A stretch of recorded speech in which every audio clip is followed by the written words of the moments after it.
What's going on, everybody? Welcome to another edition of the NFL Expert Roundtable here on RotoGrinders.com. I am Justin Van Zuden. Might be a little different face for you here this week, but filling in for the great Adam Levitan, who couldn't make it this week.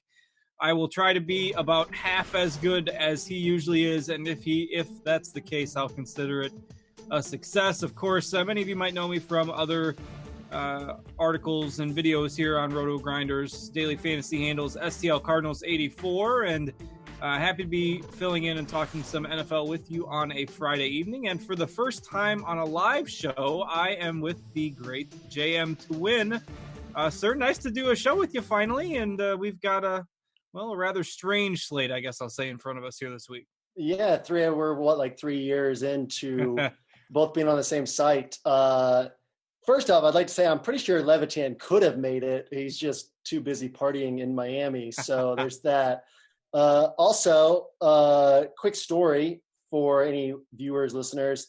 I reached out to STL Cards when I was a rookie DFS player before I did any writing. I used to play on Draft Street, rest in peace. And when I made the switch to DraftKings, I reached out to Cards and a few other players that I knew were really good, just to ask them the differences between one site and the other. STL was the only one who got back to me with some really great advice. So much appreciated. Long time coming for us to be on a show together. Pumped to be doing this tonight. Oof, glad I responded to that message. I saved my bacon there, but it was a PM on RotoGrinders, which I'm sure I have about 1,000 of those I've never responded to. Yes, I occasionally check those, and then oh, sorry, I didn't respond to so and so. But yeah, it's usually easier to reach out on the Twitter machine. You got a better chance of getting a response there. Right. But yeah, Draft Street, that's probably what grabbed me. I was one of the bigger players over there, and as you mentioned, RIP, and it was a change at first going to DK and a little bit more on FanDuel, but it's been a long time. I'm sure a good chunk of our listeners have no idea what Draft Street even is. So speaking of, though, this is kind of like a Draft Street style slate, right? I mean, Draft Street was known for its tight pricing, and this week it's on DraftKings. I mean, there's very little value to love. Makes it an interesting slate to dig into. Definitely one of the ugliest slates I can remember seeing in a while. One of the more challenging slates. You had a Thursday night game, of course, and the Sunday and Monday night games. And then this week, a bigger difference is there's 2 Saturday games this week. So those are off the main slate. And, right, it's like we're dealing with bye weeks all over again. You got just 11 games on the main slate this week. Yeah, 11 games. And then with flex scheduling, we've got some better matchups moving to other spots. We have injuries. We have teams that have kind of mailed it in. So there's a lot this week that's just it's kind of a war of attrition this week and finding the best plays. One thing I'll say before we get into position by position, I think this is an important week to realize that it's still valuable to have somebody you like at every position. I mentioned on this show last week, I think it was, that Grant Neefer a couple weeks ago, the week that Julio Jones put up 50 points, Grant did not have him in cash games and still cashed with all of his cash game teams. I believe cashed in tournaments as well, because he got basically 18 to 20 points from every player. I think it's important on a week like this without a lot of value to realize you're still trying to get a good player at every position. That might mean making some sacrifices on players you really want, but give you a better team from top to bottom is definitely a way to approach this slate. I started thinking about this earlier today. Could you imagine if NBC would have flexed the New England-Pittsburgh game into Sunday night and that game wasn't on the main slate? I know, right? Hey, that's your favorite game of this week, right? Yeah, for sure. You got a 53 total in that game. And, I guess they did it because Pittsburgh would have been 4 straight primetime games or something like that for them. So I don't know what that's against the rules or whatnot, but instead we've got Dallas and Oakland on Sunday night. And New England and Pittsburgh playing the late afternoon game. But you mentioned it, teams that have packed it in. There's a few games on this slate that'll just kind of make you say meh. Really not a whole lot to dig into and talk about. And when it's already just an 11-game main slate, it does make those options at each position, that much thinner. And if you're rolling with if you're a heavy tournament player and you're building a ton of lineups and you're, looking through your list of running backs and wide receivers and what have you, and you notice that you have a narrower pool this week, it's probably, you're probably not the only one that's facing those same struggles. With injury concerns out there, we just don't know. We don't know about Leonard Fournette. I mean, there's other situations that we're going to have to monitor. And this time of year, you'll get more and more of those that come down to the wire on Sunday afternoon. And I mean, just in general, is there a situation that you're watching the closest as far as injuries go, or that you're really hoping maybe I can get a value piece if somebody is out this week? I think that the Vontaze Burfict concussion, him not getting cleared, is a bigger difference maker than a lot of people realize. Probably the other big one will be waiting on Fournette, but I think there's a lot of value at the running back position, which we can get into once we get to running backs. But yeah, if Fournette's out, Chris Ivory averaged 20 touches per game without Fournette earlier this year, so that'll be a good spot to go as well. There are definitely some places to pay down at running back, not as much at wide receiver this week. All right. With that, we'll get into quarterbacks here. And you could argue a one-man top tier if you want to just throw Tom Brady by himself. Russell Wilson obviously showed us last week that he still has that upside, even in difficult matchups against the Jaguars. And his ability to run, you talk 4 or 5 points with rushing yards every week, and 40 or 50 rushing yards might not seem like a lot, but that's a passing touchdown. If you get 40 rushing yards, and he had some good garbage time numbers, ended up with 271 yards and 3 touchdowns. So Wilson has been super consistent. You look at his last 4 games have all been 24 DraftKings points or higher. So Brady at 7.6, Russell Wilson at 7.3. Then with Wentz out of commission, you got Aaron Rodgers coming back. I mean, it's kind of a narrow top tier at quarterback. And then to your point, it's tough to build a lineup this week. So do we really want to spend top dollar at the quarterback position, or should we look to save? I mean, this Pittsburgh pass defense has shown a lot more leaks the last few weeks. I think Tom Brady does get on track here. The big question for me is, do we have the flexibility with salary to fit Tom Brady into comfortably into a lineup, or even in a cash game lineup? I mean, is Tom Brady the guy you're looking to, or is this a position where this week it's pretty imperative to save at the quarterback position? I've gone with rosters both ways. I'm going to knock your socks off and say I've not put Brady on a single roster this week. So I know you'll have some disagreements there. I prefer Russ over Brady. A couple of reasons why. I think that with Russ, what we basically are looking for with Russell Wilson is the big issue, obviously, is just that their coaching staff refuses to unleash him until deeper into the game, or until forced to do so. But in a likely shootout with injuries in the Seahawks secondary, we expect the Rams to put up points. They're second in the NFL in points scored. Both teams, whoever wins this game, basically, locks up the division with, 2 more wins down the stretch for Seattle. And the Rams just need 1 more win if they win this one. So I think both teams will get aggressive in this one. And that's exactly the type of spot where we like Russ. He's shown that matchup is not a huge concern. Whereas Brady, I mean, the Patriots are basically a team that doesn't rely on a shootout in order to be aggressive. They stay aggressive every game. So I know that the Pittsburgh defense has shown cracks through the pass lately, but with Joe Hayden likely to come back, I actually expect them to tighten up a little bit. It won't surprise me if the Patriots run it 30-plus times. They did it against the Chargers. They did it against the Bills. There was one other spot where the matchup tilted toward the run, and they ran 30 times. In 2 of those, Brady threw only 30 times. So I think that there's a slight risk. I mean, I expect Brady to have a good game, but I just think that Russ is a little bit safer with the same ceiling.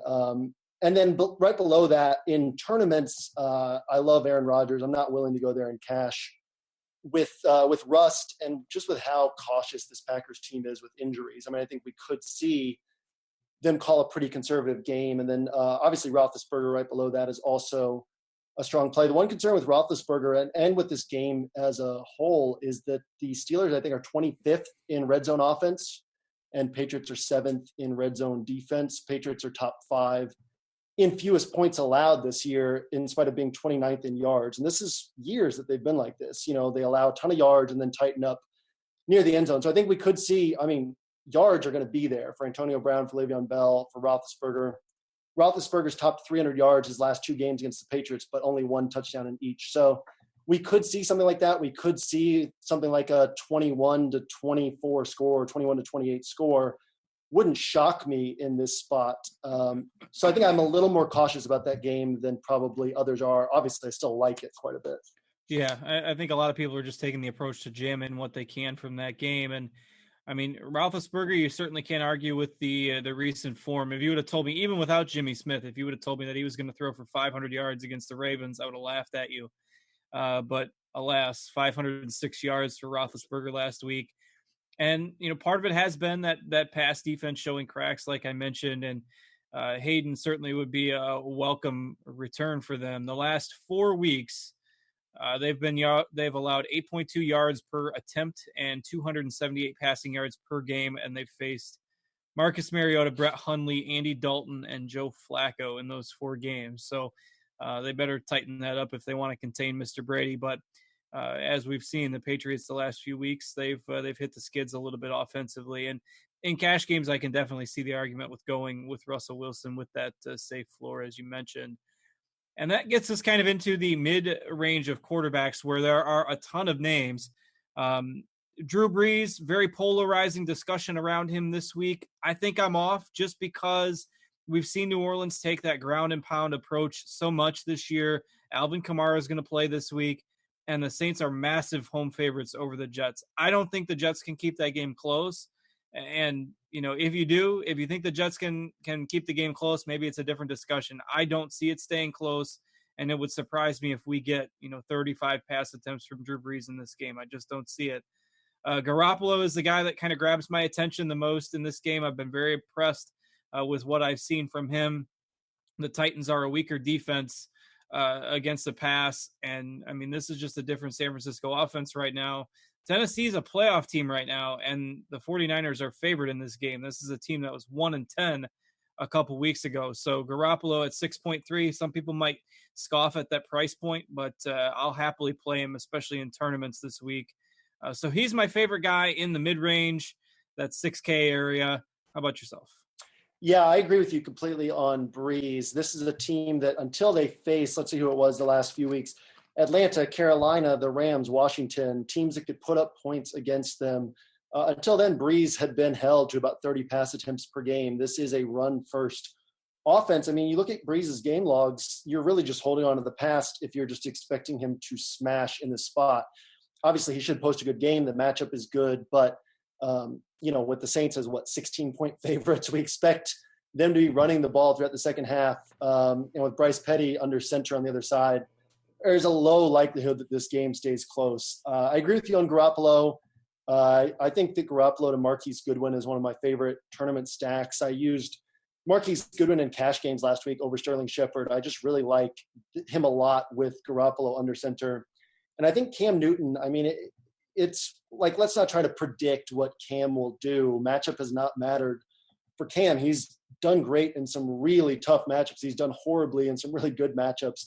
But with Rodgers playing, there's a chance that this game becomes high scoring, which could lead to Cam putting up points. I think that makes sense in tournaments. I think that Goff and Keenum make sense too. I mean, they're not guys I'm gravitating toward, but any of these guys could put up 20 points. I don't think that they're going to touch the 25 to 30 range we're looking at from Brady and Russ. That's obviously what we're targeting from them. And I think we can get 20 points a little cheaper than these guys. So I probably won't go there. But I think that in that range for me in tournaments, Cam is probably the one I'd be likeliest to side with just because of his slate-breaking upside.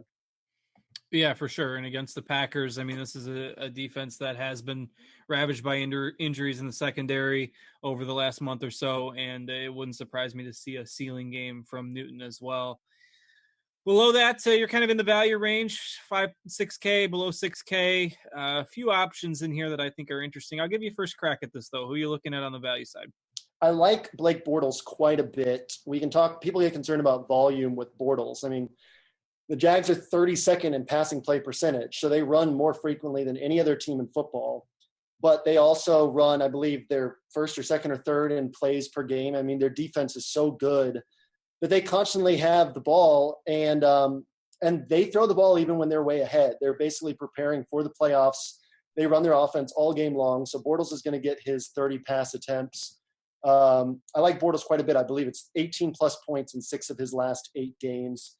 And then Nick Foles filling in for Carson Wentz in a really well-designed offense, really good weapons. I think we see him at around 30 pass attempts as well. I mean, this is already they rank 26th in passing play percentage, the Eagles do. this is a run-heavy offense. So I don't think that there's big concerns that volume is just going to be super low. Obviously, they could blow out the Giants. That's a concern. But I think that Foles will get his pass attempts. I think either of these guys can get you 20 points. So I'm very interested in both of them as salary savers.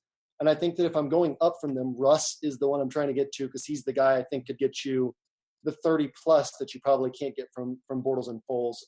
You have any thoughts on those guys and then any other of these cheap options that I'm missing?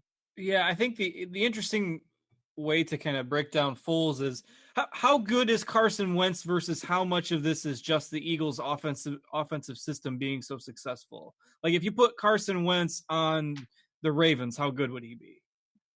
I think, well, on the Ravens, that's okay. Extreme, right? Pick any team. I pick a team. I just threw my team out there, but yes, the Ravens have no receivers. But put them on more of the middle of the road pass offense. Yeah, I think that that's a really interesting discussion, and what that also brings up is why do we think Foles is potentially really bad? It's because he was with Jeff Fisher, right? Where Case Keenum looked awful, Jared Goff looked awful. So there's ways to look at it on both sides. I do think Wentz is genuinely a very good quarterback.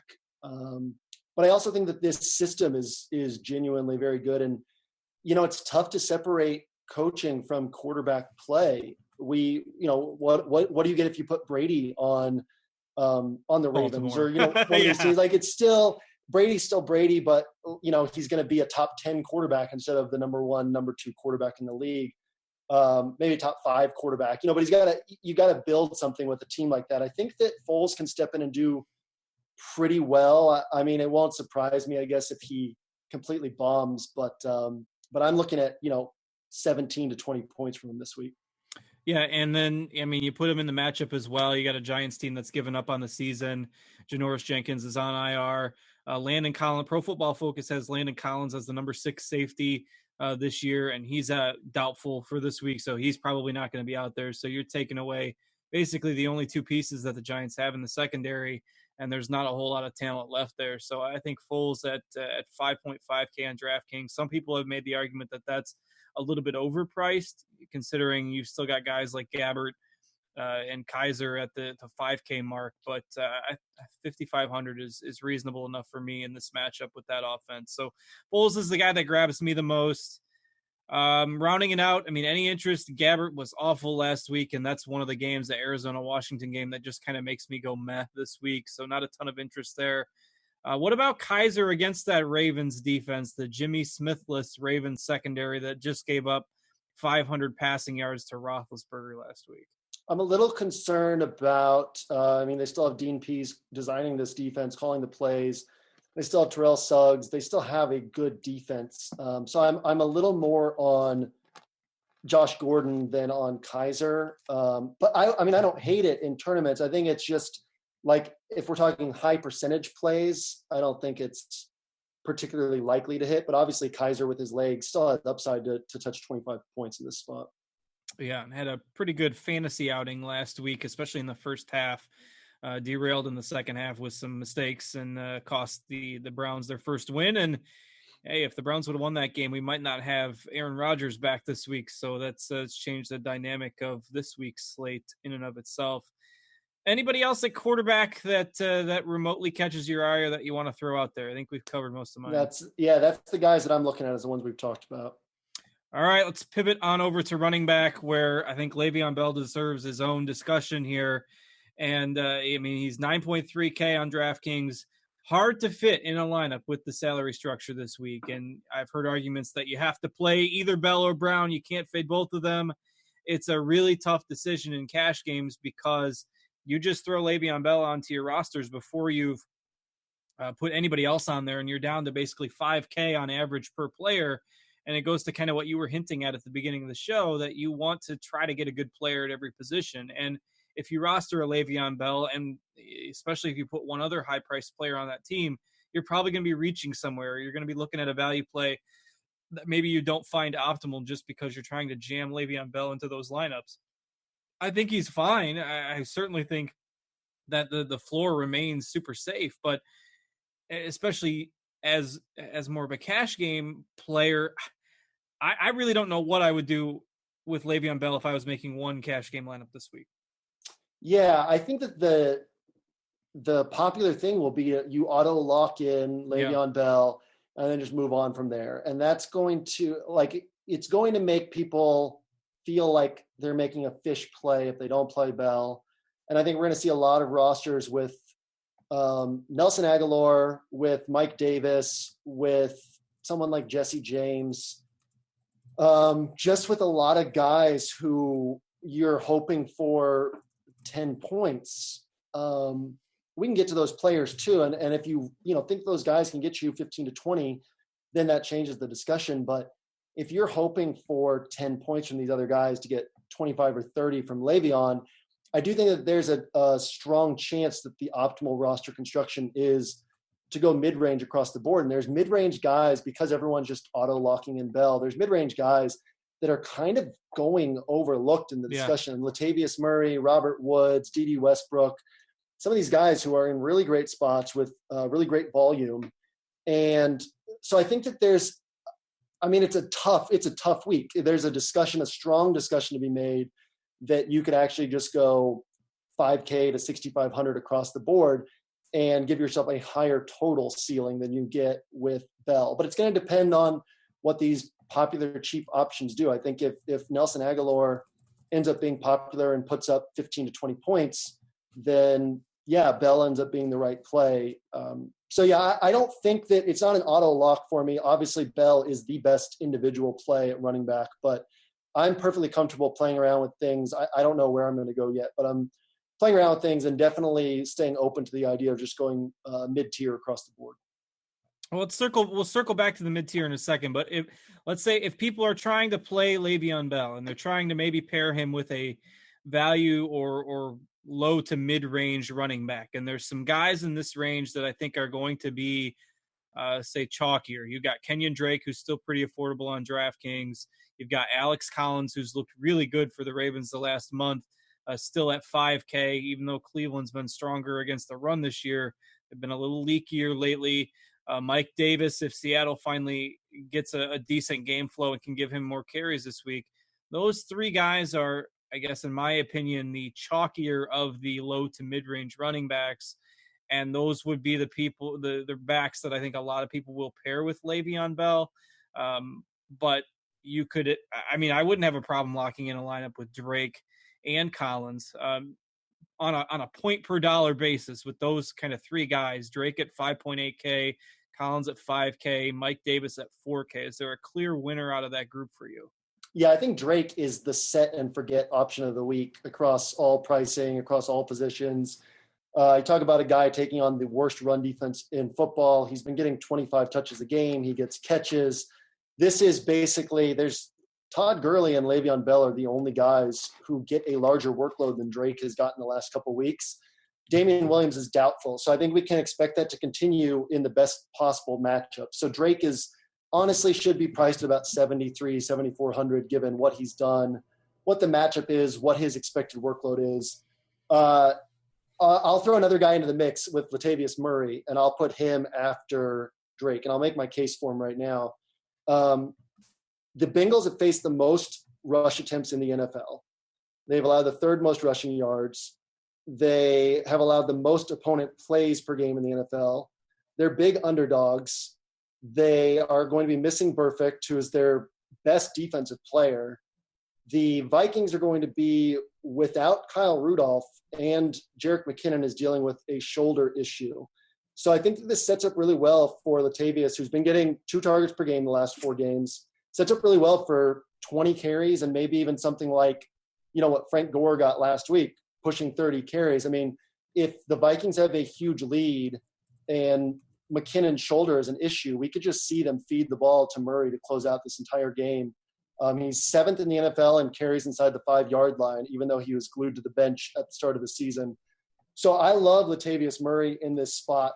I would put him 2nd, Collins 3rd, and then Mike Davis 4th. And I like all these guys. Davis 4th just because Seattle is still kind of an iffy team to target a running back on. Obviously, the matchup is good. So I'd be fine with any of these 4 guys, and I think that's why the discussion for me becomes interesting, because I could take 3 of these guys, feel like I can get 15 to 20 points from each, And sure, I miss out on Le'Veon, but this is where the best value is at the running back position. Yeah.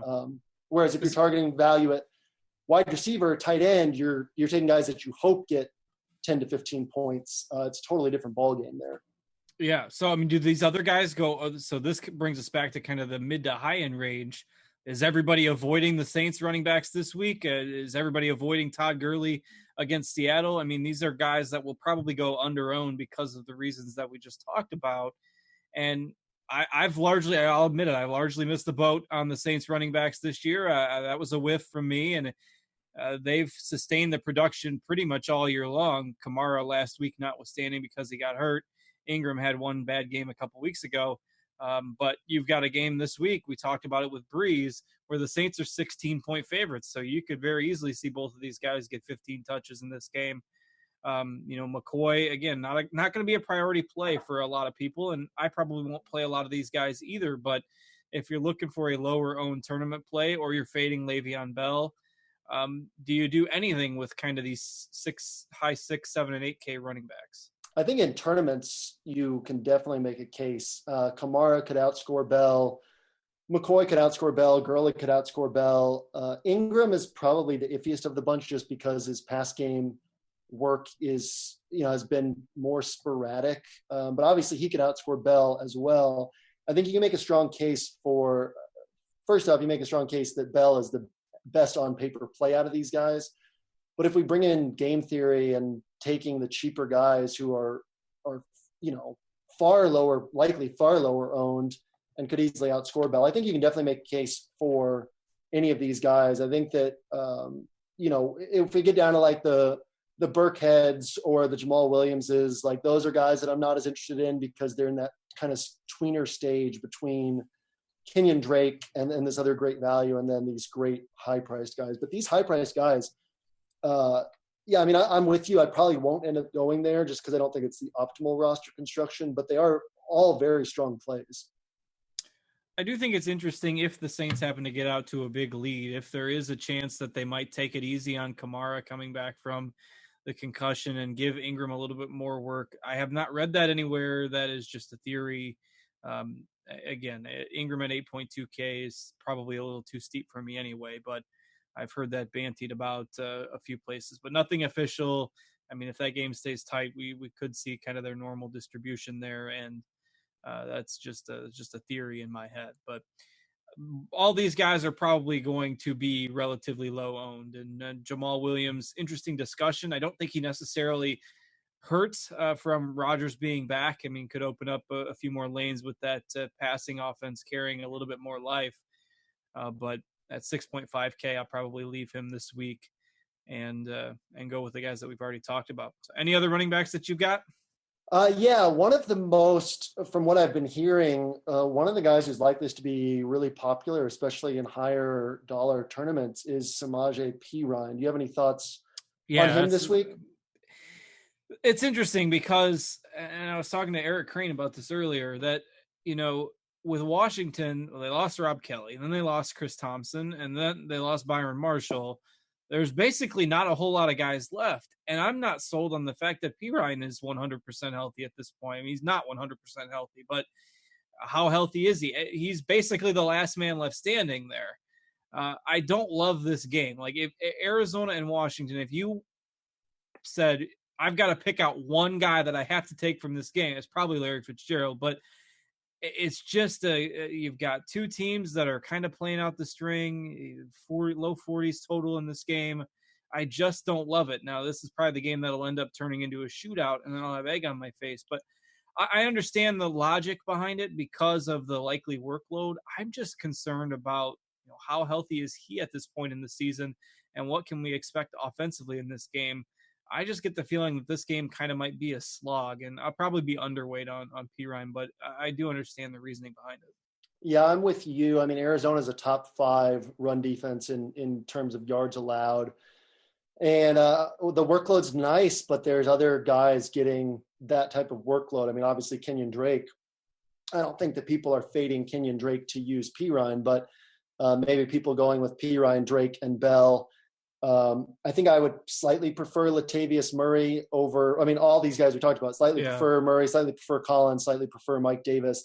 I think Perine's in the discussion. And if somebody wanted to rearrange those guys in any order, I wouldn't call you out on it. I wouldn't say that's not sharp, but yeah, for me personally, Perine is number 5 on that list of those 5 value guys. Yeah. And in tournaments, you know what? I'll throw another name out there. In tournaments, I don't think it's a terrible idea to maybe take a shot on Jay Ajayi.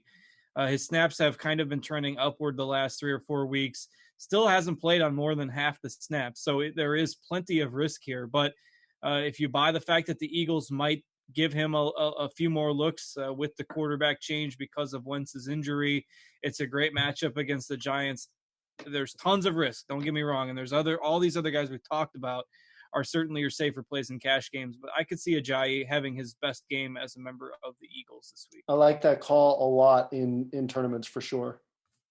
All right, let's pivot on over to wide receivers, where, like the case with Le'Veon Bell at running back, Antonio Brown is your highest-priced wide receiver by a wide margin on DraftKings. DeAndre Hopkins comes next, and he is dealing with an injury, hasn't practiced much this week, and has to face that very vaunted Jacksonville secondary. So, again, it's a one-man tier at the top with Antonio Brown, and he's been red hot lately. I mean, Roethlisberger's surge has obviously been good things for Brown. 4 straight 100-yard games, 200 yards last week against the Ravens. And the question becomes again, can we fit him in at the top this week? Yeah, and I think it's pretty clear that he's the best play. Stephon Gilmore is really not built to cover Antonio Brown. You don't want to put a big guy like him on Brown, which leaves Malcolm Butler shadowing. And Brown has gotten the better of Butler in the past, and Butler has had a pretty disappointing season this year. So even if the Steelers have a hard time punching in touchdowns, even if their red zone woes continue against what has been a very good red zone defense, the catches, the yards are going to be there. I think his worst game against the Patriots in their last 3 was about 22 DraftKings points. His best game was about 32. So again, that's really what you're looking for. I think with Bell and Brown, essentially if they top 35, you're in rough shape if you faded them because of how popular they will be. If they get over 30, it's going to be a battle. If these guys stay under 30, I think you're in good shape with the fade. So that's really what it comes down to, as far as just because of how thin the value is this week. If you fade these guys and they get 25 to 30, look, you have to go in expecting 25 to 30 from these guys. You can't go in saying, yeah, they're going to have a bad game.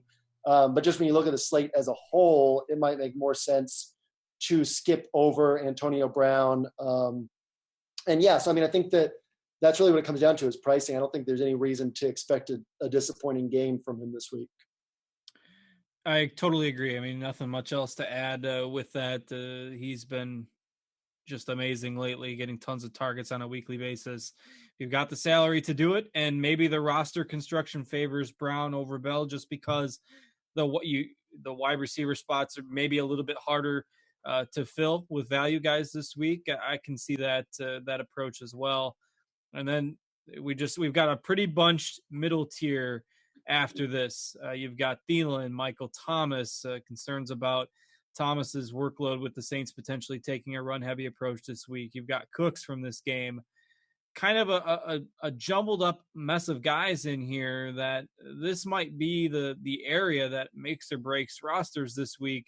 Which wide receiver 2 are you going to put into your lineups? Or if you're going with 3 kind of mid-range wide receivers, what guys are you putting in from here? It's a really interesting conversation with these 6 and 7K wide receivers. I'll let you lead off with some of the guys you like in here. So I think Thomas, I'm not personally too concerned about volume. He's seen at least 8 targets in all but 1 game this year. And kind of what the Saints have done, it's been weird, but even in these games where Breeze threw 27, 28 times, it's like they get the targets to Thomas first, Thomas and Ingram and Kamara, and then after that, they get other guys involved. So I think that we still see Thomas get his 8+ targets no matter what. Thielen should get his 8 to 12 targets no matter what. Cooks is the guy I like the least just because he's not used much in the red zone. And when all of these receivers have been healthy, he's gotten around 6 to 8 targets. So I think we're overpaying for the targets there. Obviously, a ton of upside. You mentioned Larry Fitzgerald. I think he's going to get 10 targets. I wish his price had dropped after his disappointing game last week. But this Washington team has been beat up by receivers who are similar to Fitz. Doug Baldwin, Keenan Allen, Adam Thielen, all these guys who play about half their snaps to 75% of their snaps in the slot, run similar types of routes. And then we've got, the Packers wide receivers. We've got Josh Gordon. We've got Devin Funchess. Like, there's so much in here. I think that if I'm going to pick my favorites, it would be Gordon and Michael Thomas. I think Gordon, you're just going to see Kaiser continue to throw the ball up to him, and I think he'll go sort of overlooked. I probably wouldn't go there in cash games, but the upside's enormous in tournaments. I have volume concerns with Cooks and Doug Baldwin. Obviously, upside is still there, but the floor is a little lower.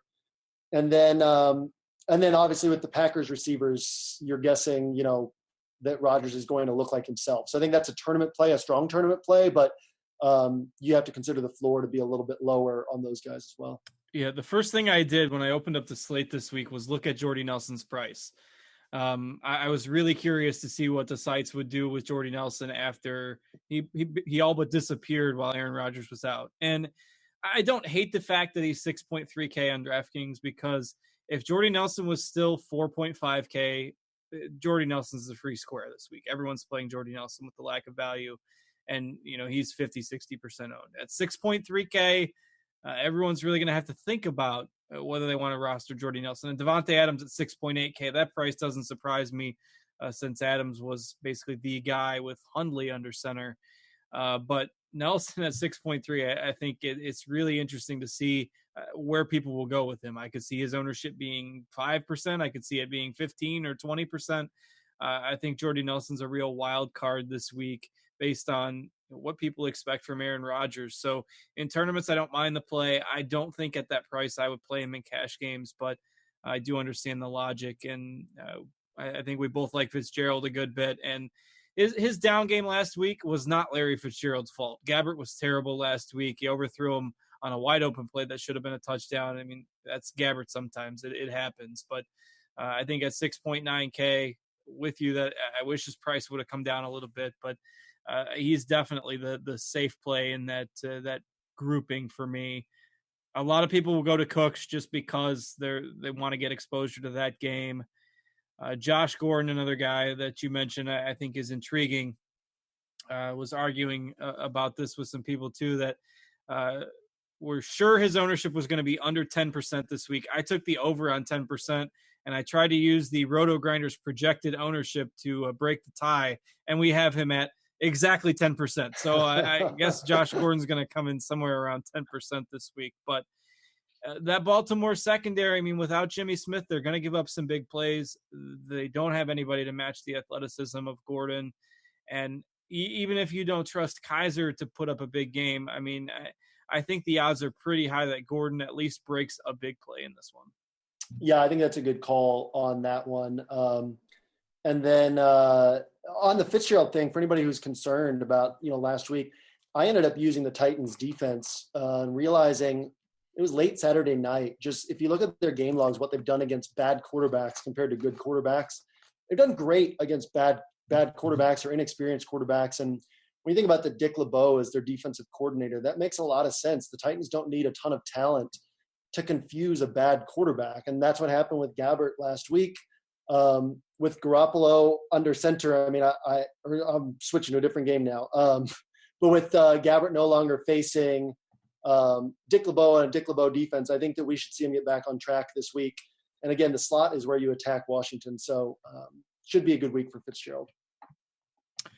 All right. Mentioned Garoppolo there for a second. Obviously, Goodwin at 6K we kind of touched on when we talked about Garoppolo a little bit.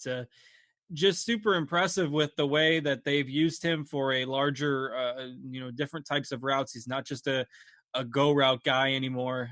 Even against the Bears a couple weeks ago when they said Garoppolo was working with a limited playbook, Goodwin ran, a very large route tree, caught all 8 of his targets in that game, got 12 targets last week, went over 100 yards. And you got to think that the big play, the touchdown is coming. Good matchup against Tennessee this week. So at 6K, he's a guy that I like a lot.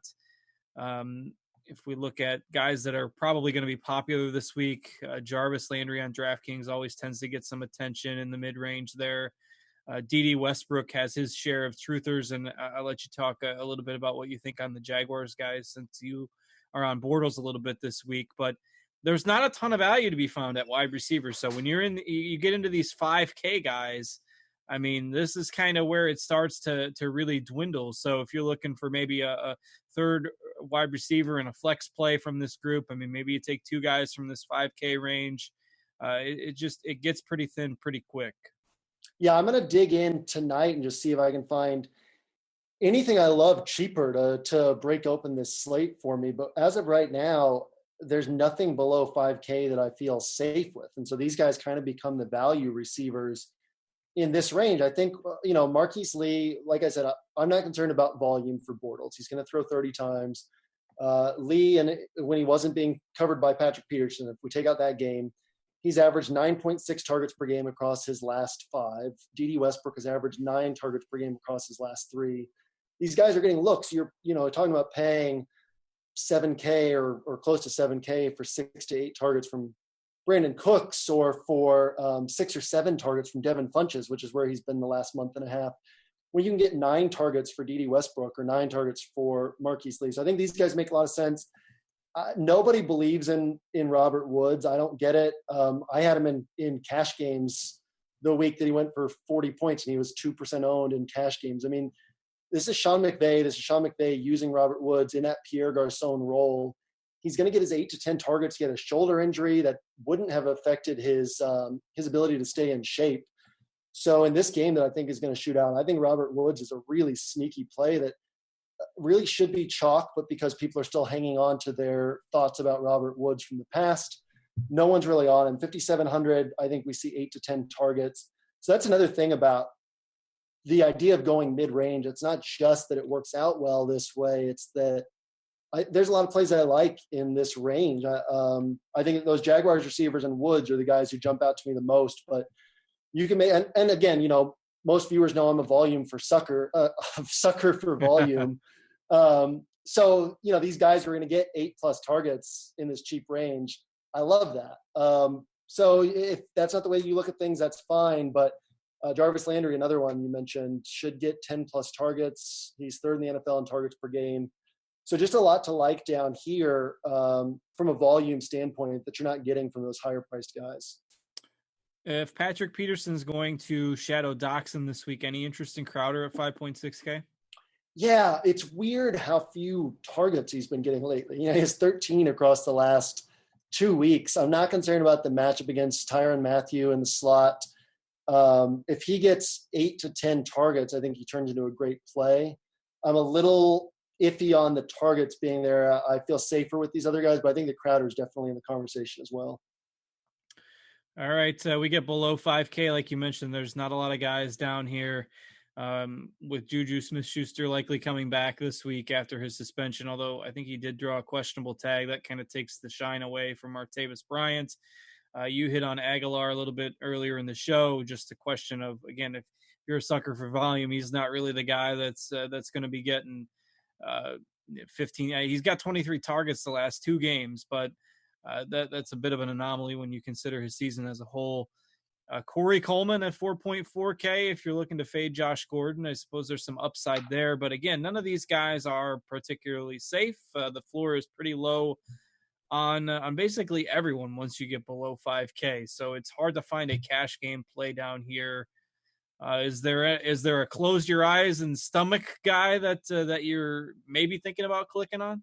Yeah, if you want to play a good play at every position, and obviously in tournaments, you can be willing to take on a lower floor with a good play. There's 3 guys that I think are viable. And what I mean by that is, sure, you can just guess on guys and get something right. But if you're saying this guy has a clear shot at a good game, the 3 guys are Aguilar. You mentioned the targets last couple of weeks. Wentz threw, I think, 45 passes per game on average the last 2. And really was averaging 30 passes per game all season. So in a game the Eagles should win easily, we should expect lower volume, expect around 5 targets. But if Aguilar sees 5 to 7, he could post a good game. Corey Coleman is another one has the talent to just blow up on 6 to 8 targets, which he should get. And then Devontae Parker is the other one in tournaments only, but he had 2 games against New England, who were selling out to take him out of the game, and a game against Denver. 2 of those games were also with Matt Moore, who prefers Kenny Stills. Before that, Parker had 8 targets in all 6 healthy games with Cutler. So I think we see him bounce back to 8 targets this week. The matchup isn't great. Parker hasn't played great this year. Cutler's not a great quarterback, but if he sees 8 targets at 4,200, that's a potential tourney-winning play right there that just a couple weeks ago would have been super high owned at, say, 6K, and now at 4,200, nobody's going to be on him. Yeah, I think that's an interesting call myself at that price. He was the guy at the beginning of the year that, Jay Cutler loves Devontae Parker, and he was the guy that everyone was gravitating towards the beginning part of the season. And of course, that offense derailed a bit. Injuries, ineffectiveness, what have you, have slowed him down. But that's a discount price tag on a week where there's not a lot of value. And that pretty much takes us through the wide receivers. So we'll go through some tight ends, some defenses, a couple of stacks, and get out of here. Rob Gronkowski back this week, perhaps a needed boost to that Patriots offense that has struggled the last 2 weeks. But again, with salary at a premium, 7.3K for Gronk, that's a pretty penny to spend. And this is a position where people really like to go for value. So you've got an interesting dichotomy there. And really, on the other side of this game, I mean, Jesse James is a guy that I think people are going to be looking at, was very involved last week against the Ravens. 12 targets. Vance McDonald got hurt in that game, and he's 2.9K. So the 2 tight ends in this top game of the week, you've got the most expensive tight end at 7.3K in Gronk, and then you've got a dirt cheap guy in Jesse James. And then, of course, we've got everything in the middle there. So lay out your kind of landscape looking at the tight end group this week. Yeah, I mean, I think I'm going to need your help on tight end because Gronk is the only guy, if we're just looking at raw points and projections, he's the only guy I actually like. But 7,300 at a position where guys tend to be super underpriced. If we compare Gronk to the $7,300 wide receivers, I think he's a great play. Ryan Shazier is out. That should make this matchup a little bit easier on Gronk. Gronk is the guy likeliest to put up points for the Patriots. So in that sense, he's a good play in the sense that there's not a lot of value this week, and tight end is usually the best place to find value. It's tough to justify spending that much. Jesse James, you're basically touchdown or bust because he rarely tops 20 or 30 yards. No Vance McDonald helps. You're saying he's not going to go 10 for 97 again. I mean, Roethlisberger threw it 66 times last week. I guess we can still say probably 40 pass attempts for Roethlisberger. I mean, that could get James 6 or 7 targets at 2,900. But, yeah, I think he makes sense. I think you're rostering him hoping for, 6 to 10 points unless he scores a touchdown, and then you spike up from there. But I don't know. I mean, a tight end is definitely the position I'm least enthusiastic about. You have any thoughts that can help me along here? Yeah, I mean, it's if you can fit him in, obviously Gronkowski is the guy. And right now we have in our projected ownership, we have Jimmy Graham as the highest owned tight end, which I don't know as if I'm super jazzed about. I mean, he's a guy that he's battled injury all year. It seems like he's been questionable every week, and the overall the yardage just hasn't been there for him. Obviously, the red zone looks and the touchdowns are great, but if you're looking for a safe cash game tight end and Graham doesn't find the end zone, I mean, he's been a bust this year outside of those touchdowns. So I don't know if I feel super great about that. I mean, you got a guy in Greg Olsen that can't stay on the field. So even at 4K, he's not really an option right now. And that just takes you down into, then we're into the 3Ks, unless you're going to trust, I mean, Ertz, who's been hurt and has a quarterback change. Evan Ingram against a good defense when the Giant, he's kind of dropped off for the Giants lately. So I can see how this is a difficult position to navigate. I mean, Vernon Davis at 3.9K is a reasonable price tag, but Charles Clay should get some targets. That game in Buffalo last week was wonky because of the weather. So throw last week out. I've seen some arguments for Charles Clay. I know you wrote a little bit about David Njoku in your article this week, and he's a guy who let a lot of people down a week ago. I don't think there's going to be a consensus here at tight end because some people are going to be afraid to pay up for Gronk at that price tag. And then I think you're going to see people take a whole lot of differing opinions with these other guys. And I don't think there's a slam dunk in the group. I'm with you. Yeah. So Jimmy Graham is touchdown or bust. You hit on it. It's if he scores, and granted, this isn't fluky. He leads the NFL in red zone targets, leads the NFL in targets inside the 10-yard line. But if he does not haul in one of these touchdowns, he could really hurt your team. Delaney Walker is interesting. San Francisco's been great against tight ends, but you can bet on volume. He's seeing 5 to 9 targets every game. And then Vernon Davis, I think he's caught 7 of his last 16 targets from Kirk Cousins. He's totaled 41 yards in his last 3 games. Evan Ingram's caught 8 of his last 20 passes from Eli Manning. There's just a lot of ugliness. I mean, I think that it's fine to go with Jesse James because of how ugly things are. Njoku is obviously a ton of upside in tournaments, but a very low floor. It's an ugly position. I mean, we're not going to give people any sort of magic clue this week that breaks open the tight end position. I think it's kind of struggling with these ugly options. And I think I would take James over guys like Julius Thomas, Charles Clay, just because I think the volume will be a little bit higher. And on a PPR side at 2,900, if you just get those 4 or 5 catches, that helps right there. Yeah. But yeah, I think that he's probably the safest cash game play, which is crazy to say. But if you can't make it up to Gronk, that probably is the one that makes the most sense. I hate to put too strong of an endorsement behind Jesse James in cash games, but yeah, I mean, with how this breaks down, he's the safest play. And then I think you can just branch in other directions in tourneys and realize that all these guys have a low floor and just kind of target ceiling. Yeah, I hope you get the guy that maybe gets a couple touchdowns. But if you're fading Le'Veon Bell, I mean the path of doing that to getting Gronk in your lineup, I think is the way the math might work out there. If Gronk comes back and makes a statement this week, I think that's kind of the point too. Is if you fade Bell to fit in a better overall team, I don't think it makes sense to say, all right, and I'm going to squeeze in Michael Thomas, or I'm going to squeeze in, like in tournaments, sure, you can say Kamara or Gurley or one of these guys who will be lower owned. But if you're saying I'm gonna go mid tier to fit in a better top to bottom team, you go Robert Woods, you go D.D. Westbrook, you go one of these 6K wide receivers, you go Gronk. I think that's the way to do it, because then you have a play at each position that could genuinely get you 15 to 25 points. Totally agree. All right, let's move to defense here, wrapping it up for tonight. And with teams giving up on the season, playing their younger guys, and some mismatches out there are so many defenses that are in great spots here. You've got Jacksonville at home against TJ Yates and Houston. You've got New Orleans at home against Bryce Petty. You've got the Ravens taking on a winless Cleveland team. You've got the Vikings, large home favorites over Cincinnati. I am usually on team it's okay to save on defense, but there are 4 or 5 elite defenses this week that are in prime spots. And I know production from defensive units is extremely variable. So I think it's a really interesting conversation this week, because it would really surprise me if one of these 4 top defenses doesn't put up a huge score this week. And you can maybe throw the Eagles against the Giants in that mix as well. But on a week where the cap is tight, a lot of people are going to just say, well, I'm used to punting defense and I need to punt defense this week. But boy, is there some of these top teams that are in good spots here.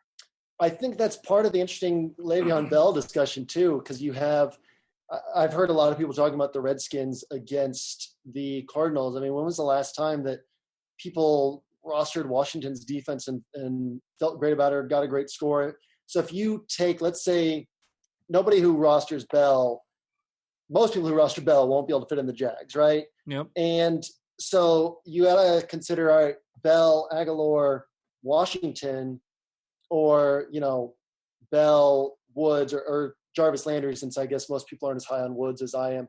Or not Bell, but a cheaper running back, Jarvis Landry, and the Jags defense, something like that. I think that, like you said, defensive scoring is unpredictable. So that's tough to just say, yeah, you're getting a higher floor and ceiling. But, Jags, fewest yards allowed, fewest points allowed, most sacks, most takeaways. Houston is bottom 3 in giveaways, bottom 3 in sacks allowed. Now they have TJ Yates under center.